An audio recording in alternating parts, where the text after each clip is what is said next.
Bien. Donc, merci d'être venu pour cette table sur l'énergie. Donc, je vous présente Frédéric Legendre, qui travaille dans une grande entreprise du secteur de l'énergie et qui va nous parler donc, de sa vision sur l'énergie. Et merci à Benjamin Lagritte, qui travaille aussi pour une autre entreprise de l'énergie et qui nous présentera notamment la transition énergétique allemande et les problèmes de l'hydrogène. Alors, si on peut passer le slide, parce qu'en fait, on est quand même dans un domaine technique, donc il faut faire deux, trois petits dessins pour bien faire comprendre les choses. Je vais vous présenter rapidement en 2 minutes un panorama de l'énergie en France et un tout petit point de vue sur le monde. La consommation d'énergie fossile, comme vous le voyez, a fortement décru en France, avec, et là j'introduis ce terme, de première transition énergétique engagée par De Gaulle et Pompidou. Comme vous le voyez, toutes les parties en noir, gris, foncé et gris clair, c'est les énergies fossiles. Elles étaient quasiment à 100% en 1973 et elles ont décru très fortement avec l'arrivée du nucléaire en France, lancée par De Gaulle et Pompidou. Et donc, la France a remplacé une partie importante de ces énergies fossiles à ce moment-là. La deuxième transition énergétique, elle arrive depuis quelques années et ce sont les énergies renouvelables en bleu clair au-dessus qui se substituent doucement au pétrole et au gaz. Le deuxième slide vous montre en un clin d'œil l'évolution de la consommation d'énergie par secteur. Donc on voit que le secteur principal, c'est le résidentiel tertiaire qui consomme plus de 40% de l'énergie, avec principalement le chauffage. Le secteur des transports vient derrière, relativement constant. L'industrie, vous pouvez noter la désindustrialisation de la France sur le graphique. Vous voyez que la courbe bleue baisse et l'agriculture est relativement faible. Tout cela pour voir où sont les consommations. Le troisième slide vous montre des choses intéressantes. C'est la production d'électricité en France en 2015. On a une production très particulière puisqu'elle est assurée à plus de 75% par le nucléaire. La France a une production très particulière puisqu'il n'y a quasiment pas d'énergie fossile dans la production en France, contrairement à l'Allemagne et à l'ensemble des pays de la planète. C'est donc un plus qu'il faut noter. On a 6% d'énergie fossile. Et alors là, sur le charbon, parce que j'ai entendu beaucoup parler de charbon à la radio, sur la France, qu'on ait un problème, mais il n'y a rien à dire dessus. Les Français ont 1% de consommation de charbon dans leur production d'électricité. Donc on est du domaine du négligeable. Il faudra fermer les dernières centrales, mais il n'y a aucun problème en France de ce point de vue-là, pour être juste. L'hydraulique pèse entre 10 et 13% selon les années, et les ENR, on le voit, ont fortement progressé, puisqu'on est à 7% de la consommation d'énergie. Alors, le dernier slide vous montre l'énergie dans le monde. Plus de 80% de l'énergie consommée, et là donc on est dans quelque chose de très différent dans le monde, c'est pétrole, gaz, charbon. 30% pétrole, 30% gaz, 20% gaz, 30% charbon. Donc on voit que la dynamique est très différente dans le monde et en France. L'électricité dans le monde, on peut noter que la moitié des nouvelles capacités d'électricité installées chaque année, ce sont des énergies renouvelables aujourd'hui. Donc il y a une dynamique qui change. La dernière chose à remarquer, chose qu'on cite très peu, c'est les émissions de CO2 par habitant selon les pays. Donc j'ai regardé sur les données de la Banque mondiale, je pense font foi. La France est en fait dans la moyenne mondiale. Donc entre les pays riches et les pays pauvres. Les pays habituellement riches et émetteurs de CO2 et les pays pauvres. Donc la France n'a aucun complexe à avoir aujourd'hui sur ce sujet, puisque c'est le pays riche, le grand pays riche qui consomme le moins d'énergie. Les États-Unis sont à 3 fois plus, l'Allemagne à 2 fois plus, même la Chine c'est plus important, et on est en dessous de la moyenne de l'Union européenne.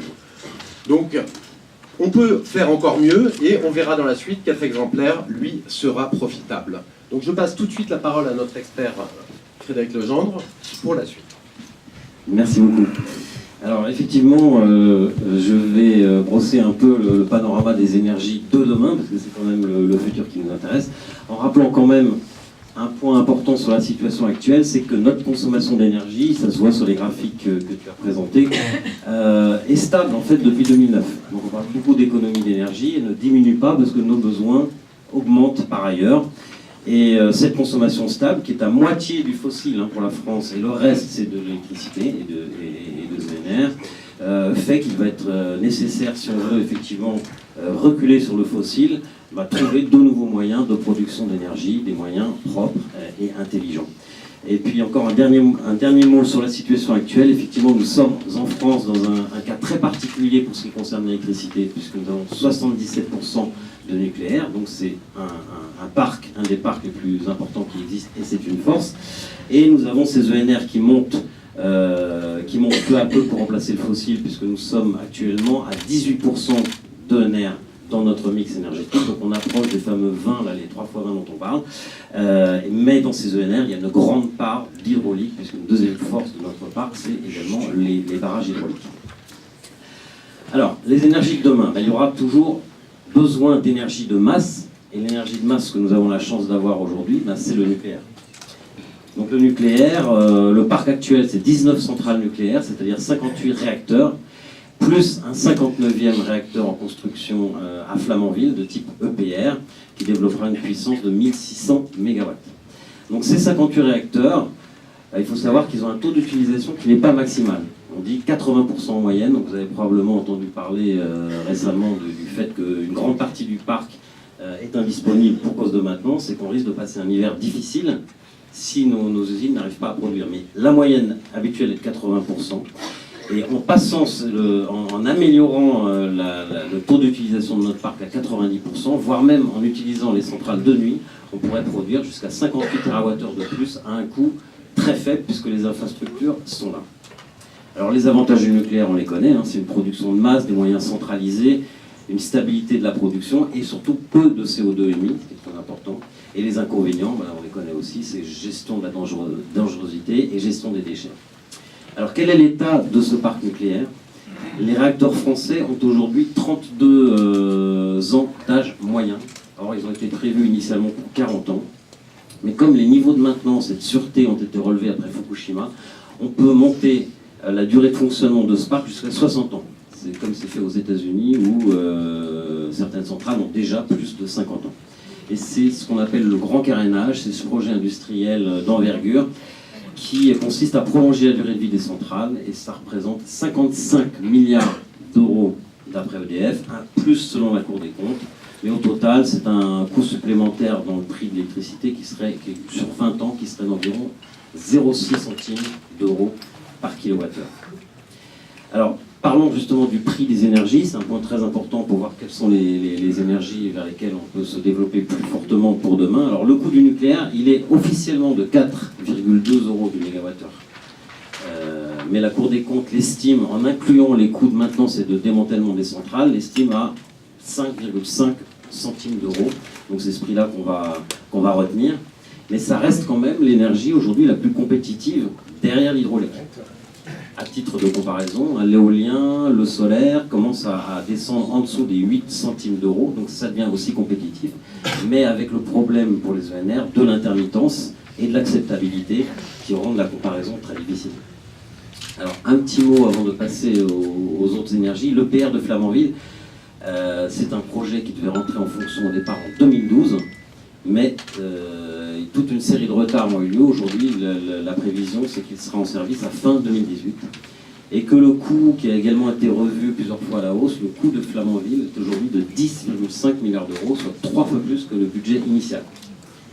Et ça reste quand même un des gros chantiers d'Europe, mais les plus gros chantiers d'Europe, mais on voit quand même qu'il a largement dérivé. Et dernier mot sur le nucléaire, je voudrais dire que la recherche ne s'arrête pas. Et là, je voudrais dire un mot, par exemple, du thorium. Le thorium, c'est un matériau abondant, non radioactif, sauf si on le bombarde par des neutrons, et qui peut être un futur moyen d'avoir des centrales beaucoup plus sûres et avec moins de déchets. Il y a une technologie qui s'appelle les sels fondus, effectivement, qui est beaucoup plus stable et qui fait qu'en cas de panne ou de problème sur une centrale, la réaction en chaîne s'arrête automatiquement. Donc voilà une piste à suivre pour le renouvellement futur des réacteurs nucléaires. Et moi, je propose qu'un démonstrateur pourrait être monté, pourquoi pas, pour 500 millions d'euros et donner des résultats d'ici 5 ans. Alors, parlons maintenant des énergies renouvelables. Le nucléaire et les énergies renouvelables peuvent coexister, ainsi que l'efficacité énergétique. C'est ce qui fait un peu la force de nos moyens de production actuels. Mais il faut noter qu'avec 60 TWh par an d'énergie nucléaire, d'énergie renouvelable, on est encore très en retard par rapport à la production nationale. Alors, on vous a mis ici un graphique, c'est important de voir les coûts de revient actuels de ces différentes énergies. Alors c'est le coût de revient estimé aujourd'hui en centimes d'euros par kilowattheure et puis le potentiel de ces différentes énergies. Donc le nucléaire, on l'a vu, il est à 5,5 centimes d'euros et il a un potentiel futur, bien sûr, qui est important. À titre de comparaison, vous voyez que le gaz et le fioul, on estime leur coût de 6 à 8 centimes d'euros, ils sont un peu plus chers que le nucléaire. Alors, l'hydraulique, le parc hydraulique, il a largement été construit. Aujourd'hui, on a en France 640 barrages et 2250 centrales hydroélectriques. Et une fois que ces coûts de construction ont été, faites, le coût de revient est très très faible. On estime l'hydraulique à 2 centimes d'euros. Donc on voit que c'est l'énergie renouvelable la plus importante et la moins chère en France. Et à ce titre-là, il faut signaler que les directives européennes demandent actuellement la mise en concurrence des barrages français. Et alors ça, c'est un danger considérable, technique d'abord pour les populations vivant près de ces barrages. Il y a déjà eu des accidents dans certains pays. Et puis c'est surtout la privatisation scandaleuse d'une rampe nationale, comme on l'a connu par exemple sur les autoroutes. Donc là c'est vraiment le scandale, c'est la mise en concurrence de ces barrages hydrauliques qui fait la force de ce qu'on a en France. Alors après, il y a le solaire qui est une énergie renouvelable très importante et dont le coût baisse sans arrêt. Il faut savoir que l'énergie du soleil sur notre sol, c'est 5000 fois la consommation mondiale d'énergie. Et que d'autre part, le prix des panneaux baisse chaque année. Donc ça fait baisser fortement le coût de revient du solaire sur les grandes surfaces notamment. Il est aujourd'hui en dessous des 8 centimes d'euros du kilowattheure. Et c'est une filière qui a progressé de manière exponentielle depuis 2012 et à un rythme toujours aussi rapide. Alors l'éolien, lui aussi, est intéressant. Il faut bien distinguer l'éolien terrestre qui coûte beaucoup moins cher que l'éolien offshore. Le prix de l'éolien offshore, c'est 2 fois le prix de l'éolien terrestre. Donc là, il y a également une énergie très intéressante qui devient compétitive en termes de prix, avec un potentiel important, mais la gestion doit être faite de manière très prudente par la collectivité, puisqu'il peut y avoir un problème d'acceptabilité notamment. Après, nous parlons du bois, le bois de chauffage. Donc la ressource en bois en France est plutôt sous-exploitée. Aujourd'hui, selon l'ADEME, on pourrait multiplier par 2 les ressources de bois mobilisables et ainsi satisfaire à 5% de la consommation d'énergie en France sans détériorer la forêt. Alors, il faut savoir que le bois, c'est une énergie peu chère, on l'estime à 4 ou 5 centimes d'euros de kilowattheure, et très utile pour les maisons individuelles ou les logements collectifs. Et qu'actuellement, il y a 8 millions de foyers chauffés au bois ou au granulé. Donc, encore une fois, on pourrait augmenter la part de cette énergie pour atteindre environ 8% de la consommation française à terme. Et enfin, il y a le biogaz. Donc là, c'est la récupération des déchets agricoles ou industriels. Et là, on pourrait produire également 2 fois plus d'énergie que ce qui est produit aujourd'hui pour atteindre un total valorisable à terme de 4 TWh. Et ça représenterait 4% de la consommation française. Alors il y a d'autres encore sources d'énergie qui sont intéressantes, comme la géothermie, mais enfin le potentiel est très limité en France, même si son prix est relativement raisonnable. Et alors parlons des gaz de schiste quand même, parce qu'on ne l'a pas mis effectivement dans la liste. Mon opinion, c'est que l'expérience des États-Unis prouve le danger réel de la fracturation. C'est un modèle en plus économique extrêmement incertain, qui est directement soumis aux aléas de marché de court terme. Et alors, comme en France, on a la chance d'avoir un parc nucléaire solide et sécurisé, moi je ne vois pas la nécessité d'aller creuser le sol abîmer le sol pour aller vers les gaz de schiste. Donc mon opinion, c'est qu'il faudrait confirmer l'interdiction de recherche et d'exploitation de la fracturation sur le territoire, tant que ces technologies ne sont pas prouvées comme étant propres. Et alors, un dernier point quand on parle des énergies de demain, c'est l'efficacité énergétique, et notamment l'isolation des bâtiments. Alors, une des principales consommations en France d'énergie, 45%, ce sont les bâtiments. Donc il y a aujourd'hui 34 millions de logements en France, 18 millions sont anciens et mal isolés, ce qui représente un gâchis énergétique énorme. On parle de passoires thermiques. Or, toutes les technologies existent aujourd'hui pour réduire les consommations de ces bâtiments. On peut rendre un logement de 100 mètres carrés basse consommation pour un coût de 25 000 € environ sur 100 mètres carrés. De même, les pompes à chaleur sont une technologie extrêmement intéressante puisque le chauffage par pack permet de diviser la facture énergétique par 4. Donc, une pompe à chaleur, ça permet de réduire de 50% la consommation de chauffage d'un bâtiment. Donc, voilà, je dirais que par une mise en place volontariste d'isolation des bâtiments et de pompes à chaleur là où c'est nécessaire, eh bien, on pourrait, d'après nos études, on pourrait économiser jusqu'à 1/4 de la consommation d'énergie actuelle du secteur. Donc c'est considérable. C'est une source d'énergie en elle-même que d'économiser l'énergie. Voilà, alors en conclusion, Voilà 3 points, 3 axes majeurs que je propose pour appuyer le développement de notre futur énergétique.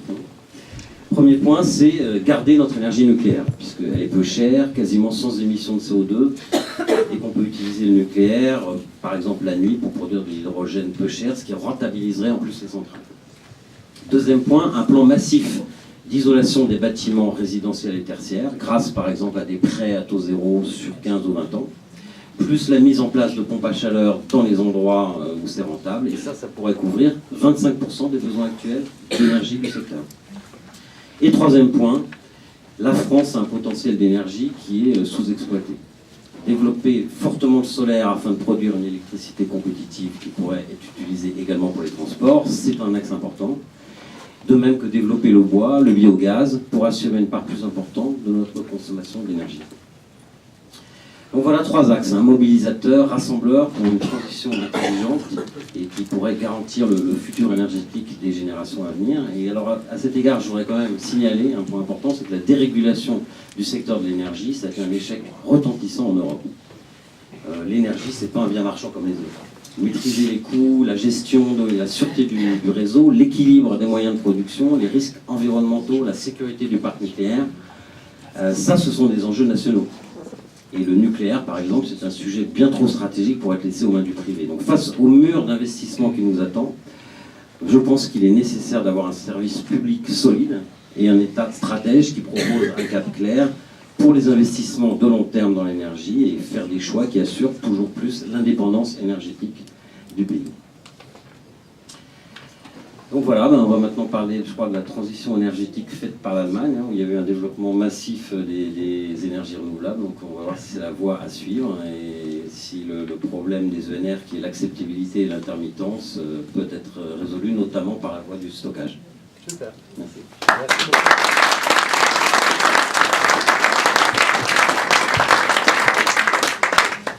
Alors ça a été évoqué, c'est vrai que la transition énergétique, c'est bien le développement des énergies renouvelables, mais c'est aussi l'arrêt du recours aux énergies fossiles, et notamment l'arrêt de nos centrales thermiques à flamme qui utilisent ces énergies fossiles. Alors le problème, c'est que d'une part, le développement des énergies renouvelables, ça va générer plus de fluctuations sur la production d'électricité, et d'autre part, l'arrêt des centrales thermiques à flamme, ça va réduire nos capacités de réactivité, notre flexibilité sur la production d'électricité. Donc la conjonction de ces deux phénomènes fait qu'on a un besoin d'avoir des systèmes de stockage de masse qui permettent à chaque instant d'assurer l'équilibre entre production et consommation d'électricité. Donc pour faire ça, on a 3 options, pour faire simple, pour ce stockage de masse. On a l'option des STEP, les stations de transfert d'énergie par pompage, qui consiste en l'utilisation de bassins d'eau à différentes altitudes, pour pomper ou turbiner l'électricité, enfin sans rentrer dans les détails. C'est une technologie qui est éprouvée, écologique, performante.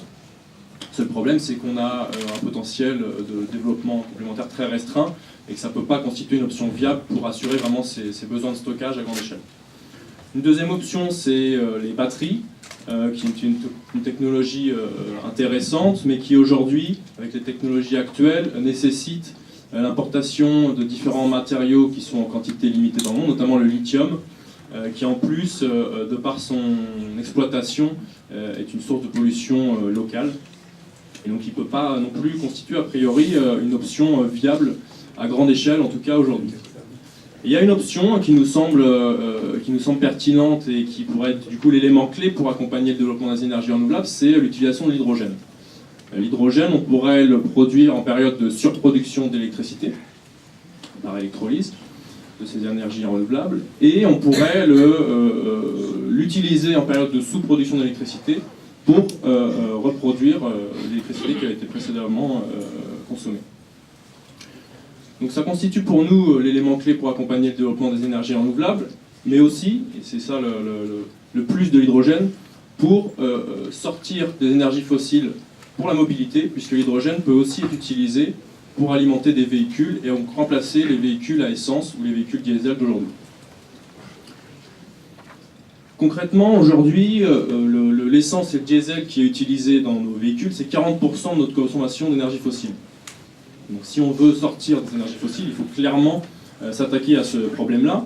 Sachant que le carburant, donc essence ou diesel qui est utilisé dans ces véhicules, il est importé à 99%, ce qui nous fait dépendre de puissances étrangères. Notamment, il est importé à 21% d'Arabie Saoudite. Ça a un coût, cette importation, puisque ça pèse à 70% sur notre balance commerciale extérieure, à hauteur de 27 milliards d'euros chaque année. Et ça émet énormément de CO2, jusqu'à 137 millions de tonnes de CO2 en 2013. En plus des particules fines qu'on connaît, notamment en région parisienne.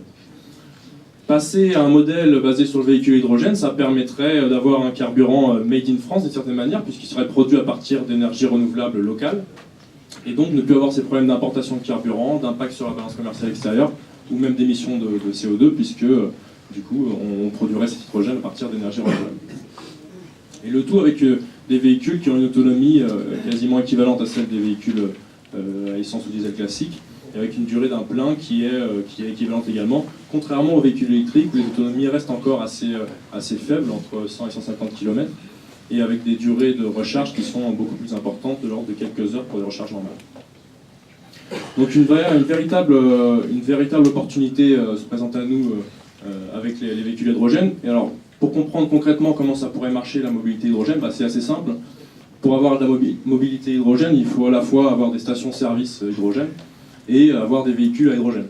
Donc des stations-service, aujourd'hui on a une société française qui s'appelle McPhy qui sait en faire. Ça consiste à faire simple, casser des molécules d'eau grâce à l'électricité pour produire à la fois de l'hydrogène et de l'oxygène. Donc l'hydrogène serait stocké dans ces stations-service. Et la deuxième brique fondamentale, c'est évidemment d'avoir des véhicules à hydrogène, des voitures à hydrogène.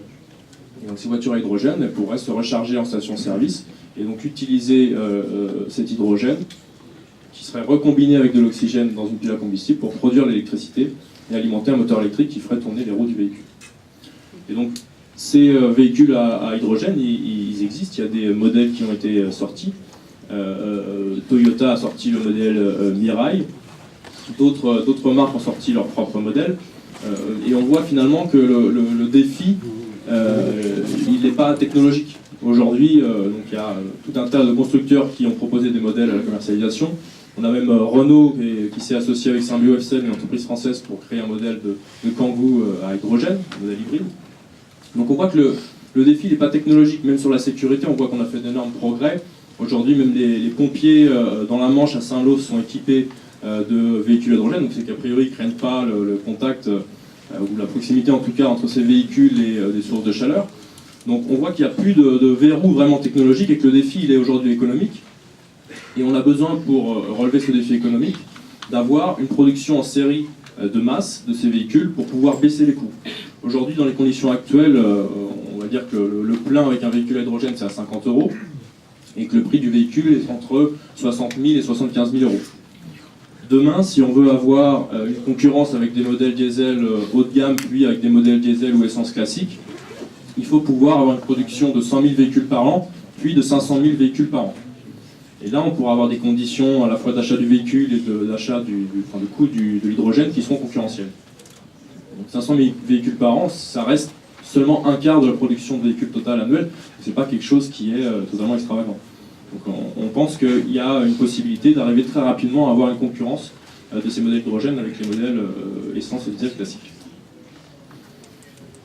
J'en arrive au deuxième sujet que je souhaitais évoquer aujourd'hui, qui concerne la transition énergétique en Allemagne, et plus particulièrement les enseignements qu'on peut en tirer en termes de ce qu'il ne faut pas faire. Premier enseignement, c'est qu'il est trop compliqué de vouloir sortir à la fois des énergies fossiles et de l'énergie nucléaire en même temps. En Allemagne, c'est assez clair. Ils n'ont pas choisi de sortir des énergies fossiles finalement, mais de sortir de l'énergie nucléaire seulement. Donc le développement des énergies renouvelables a permis de compenser la baisse de la production à partir d'énergie nucléaire, mais la production à partir d'énergie fossile, elle, restait constante. Et l'Allemagne a même augmenté sa production à partir de lignite, qui est l'un des charbons les plus polluants, et a même rouvert des exploitations, des mines à ciel ouvert, qui ont des impacts forts sur les populations locales et sur les paysages.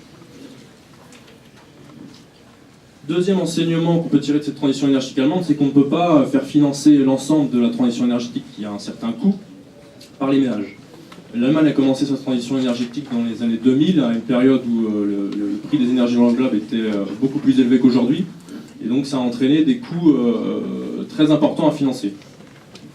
Ce qui s'est passé, c'est que c'est le foyer allemand qui a subi ces coûts, entre 2000 et 2013, on a eu un doublement de la facture pour les foyers allemands, avec un passage de 14 centimes du kilowattheure, qui est à peu près le prix de l'électricité en France actuellement, à plus de 28 centimes du kilowattheure en 2013, et en majorité dû à une augmentation des taxes qui financent le développement des énergies renouvelables. Et pour l'avenir, il y a de fortes chances que cette évolution à la hausse continue, puisque le fait que l'Allemagne n'ait pas choisi, ou n'ait pas pu investir dans le stockage, notamment le stockage d'hydrogène, fait qu'elle va devoir investir massivement dans ses réseaux pour renforcer ses réseaux. Et donc le coût de la transition énergétique devrait encore augmenter. Il est estimé à 1000 milliards par le ministre de l'écologie allemand. Et donc cette hausse des coûts pour les ménages risquerait d'augmenter. Troisième et dernier enseignement de cette transition énergétique allemande, c'est que sans protectionnisme intelligent, on ne pourra pas développer d'industrie de la transition énergétique pérenne. L'exemple allemand est assez flagrant. Dans les années 2000, les industriels allemands sont développés dans le domaine du photovoltaïque. Puis, aux alentours de 2006, le gouvernement chinois a décidé de subventionner l'industrie du photovoltaïque et donc de verser des subventions publiques à ces industriels pour qu'ils produisent massivement des panneaux photovoltaïques qui ont rapidement investi et inondé le marché européen jusqu'à atteindre 90% des panneaux qui étaient installés en 2013. Ce qui a été assez mortel pour un certain nombre d'industriels allemands qui ont fait faillite, comme les trois qui sont présentés ici, avec en 2012 plus de 20 000 salariés qui sont du jour au lendemain tombés au chômage du fait de cette concurrence déloyale entre l'industrie du photovoltaïque chinois et l'industrie allemande. Voilà, finalement, ces trois enseignements de la transition énergétique allemande. On ne peut pas mener à la fois une transition en supprimant d'un coup les énergies fossiles et l'énergie nucléaire. Le coût de cette transition ne peut pas être financé intégralement par les ménages, il faut trouver d'autres moyens de financer cette transition énergétique. Et sans protectionnisme intelligent, on n'aura pas une industrie de la transition énergétique et on n'aura pas une création d'emplois qui sera pérenne dans le temps, puisqu'elle sera soumise à cette concurrence déloyale de pays à bas coût comme la Chine. Merci.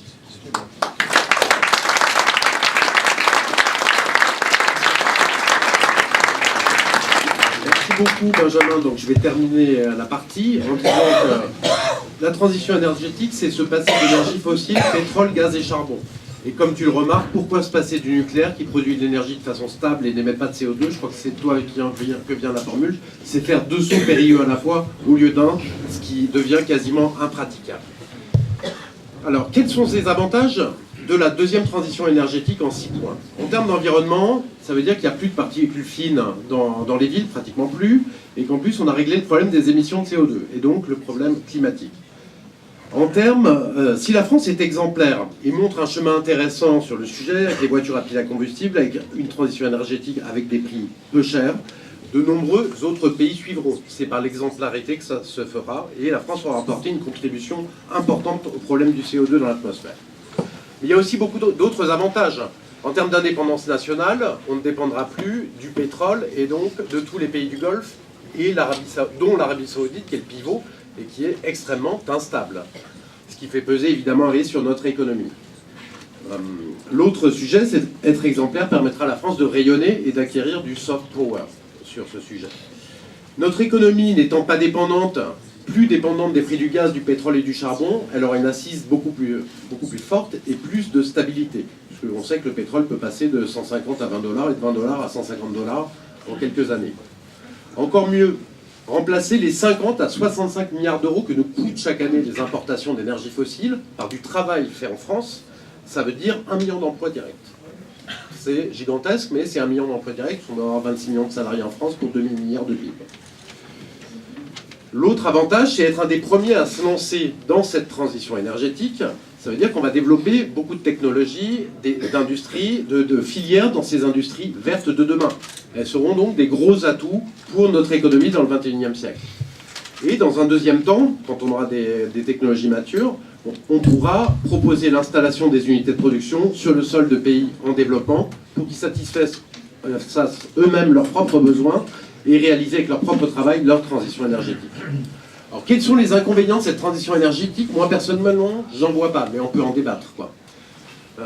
A contrario, le coût de l'immobilisme, de rien faire, hein, de rester sans rien faire, il est très élevé puisque c'est l'ensemble des avantages que je viens de vous lister qui disparaît. Comme on l'a vu avec Benjamin, la transition énergétique allemande, c'est pas du tout l'exemple à suivre. Se passer de l'énergie nucléaire de façon dogmatique, alors qu'elle n'émet pas de CO2, c'est pas raisonnable. C'est un choix tout à fait questionnable. Les Allemands ne réussissent pas à se passer de pétrole, de gaz et de charbon, ce qui est pourtant le but de la transition énergétique. Donc moi je ne comprends pas pourquoi on vend tant la transition allemande pour l'instant. En tout cas, elle nous semble mal réfléchie, mal planifiée. Elle a conduit à presque doubler le prix de l'électricité, je fais un résumé très court. Et le problème du stockage de l'énergie n'ayant pas été planifié avec l'hydrogène, ça va être un sujet majeur dans les années à venir, notamment avec l'explosion du coût des réseaux électriques. Si vous concevez mal votre transition énergétique, ça fait doubler le prix de base de l'énergie renouvelable.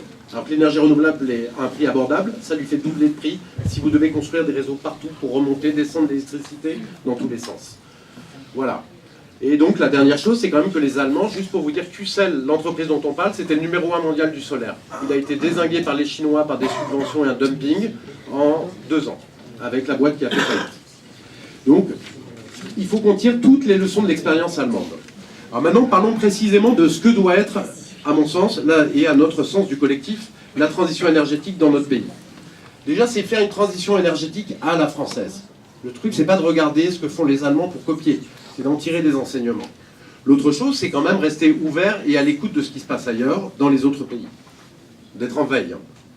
Alors, pour reprendre l'excellent travail qu'a fait Frédéric Legendre, donc, sur le sujet, avec les prix des énergies et les capacités. Pourquoi on parle tant de prix? C'est pas parce qu'on est obsédé par l'argent, mais c'est en tant que responsable politique, on peut pas dire « Ah ben, on va faire la transition énergétique, mais les gens ils vont voir tripler le prix de l'électricité. » Et en fait, on s'en fout. On peut pas dire ça, quoi. Ça serait totalement irresponsable. Nous, on veut le faire à coût constant, autant que faire se peut. Alors, la première chose, c'est le grand plan national d'isolation. Ça veut dire qu'on va, avec l'aide de la Banque de France, on va mettre en place des taux zéro à 15 ou 20 ans.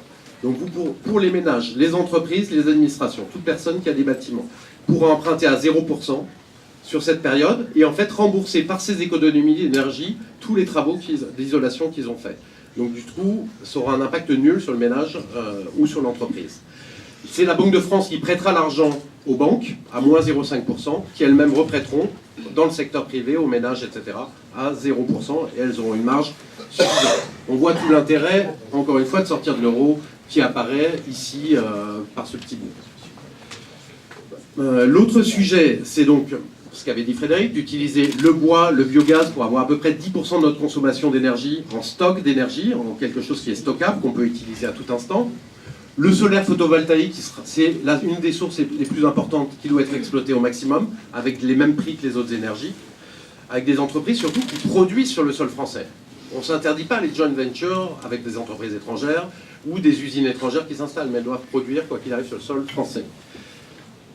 Le collectif écologiste, ce qu'il propose, c'est que des éoliennes nouvelles seront construites, mais uniquement après un référendum sur tous les villages qui ont vu sur les éoliennes. Un référendum local. Bon. Les barrages hydroélectriques, ils sont absolument essentiels, comme l'a dit Frédéric, effectivement, pour gérer les pics de demande d'énergie. À tout instant, on peut amener de l'énergie facilement au réseau. Mais, encore une fois, il faut quand même bien comprendre que la loi de transition énergétique de François Hollande, c'était la privatisation programmée des barrages électriques. C'est écrit dans la loi. Et ça, c'est scandaleux parce que ça peut mettre en danger des milliers ou des dizaines de milliers de vies en aval des barrages, parce qu'il y a déjà des barrages qui ont lâché dans d'autres pays, et c'est à ce moment-là des carnages. Donc on les laissera forcément sous le contrôle d'EDF. À ce propos-là, EDF doit être 100% public, nous semble-t-il, au service du public, voilà, notamment pour sécuriser aussi, pour rendre le plus sûr possible les centrales nucléaires.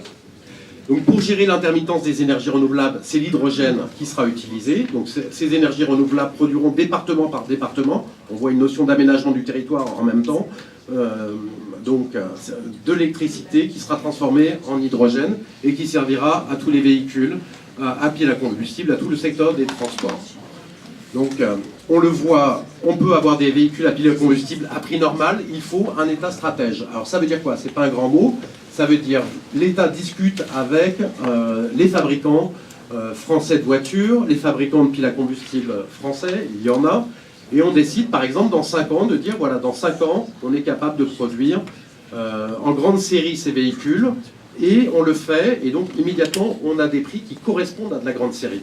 Au lieu d'avoir des véhicules à 50 000 euros, on aura des véhicules équivalents au prix de l'essence, et là immédiatement votre énergie, vos ventes se développent. Et dans ce cas-là, il faut effectivement dire incitation forte aux véhicules à pile à combustible, des incitations aux véhicules à essence qui n'ont plus de raison d'exister si une alternative non polluante. Donc, alors, dans les énergies renouvelables, la commande semi-publique type EDF sera utilisée afin de produire de grandes quantités à prix réduit et de façon prévisible pour toutes les entreprises privées qui serviront les équipements. On l'a vu que le protectionnisme intelligent et le patriotisme économique, ils vont nous permettre le développement de ces puissantes filières françaises qui seront protégées dans les énergies renouvelables, donc grâce à la préférence nationale. Enfin, je l'ai dit, pour les producteurs étrangers qui pourront venir produire sur notre sol, et la recherche publique, alliée à la recherche privée sur tous ces sujets, nous permettra d'améliorer nos technologies. Notre objectif étant de se passer en 20 ans de 50% des énergies fossiles. Donc en fait, on voit que tout cela est totalement cohérent avec tout le programme du Front National et avec ce qu'on pense. Puisqu'en fait, il faut mettre en place le protectionnisme économique par la commande publique, il faut mettre le patriotisme économique, protectionnisme intelligent pour développer nos producteurs sur le sol français et créer le million d'emplois qu'on peut créer si on en a envie.